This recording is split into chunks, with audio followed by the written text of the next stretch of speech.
Assalamualaikum and very good morning class. Our lecture today is on exponential Fourier series part 2. As we discussed earlier, alternatively, Fourier series expansion of a periodic signal xt may alternatively be expressed by the infinite sum of exponential terms as shown in equation 7.2, where xt equals summation of n from minus infinity to infinity, capital Xn e to the power j2 pi n t over capital T, where the xn are called coefficients exponential Fourier series with the given equation as shown in equation 7.3.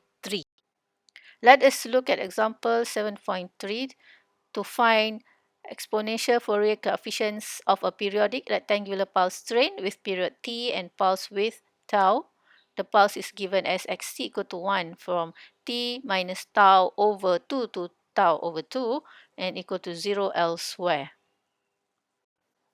Okay, we start solving the value for xn by putting the equations. 1 over t integral minus tau over 2 to tau over 2 1 e to the power minus j2 pi n t over capital T dt.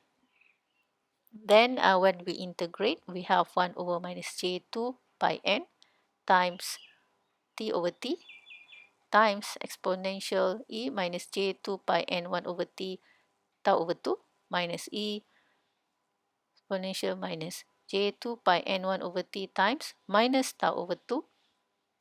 And this is the equation that we finally have. And there is some similarity with sine theta function.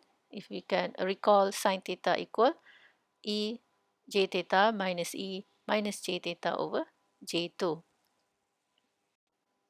That is rearranging the equations in terms of sine theta. So we have here xn 1 over pi n times exponential e j theta minus e minus j theta over j2, where in this case our theta equal pi n tau over capital T.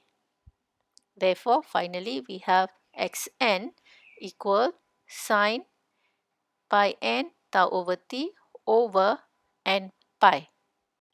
So finally we have the exponential Fourier coefficients of a periodic rectangular pulse train as shown in this slide.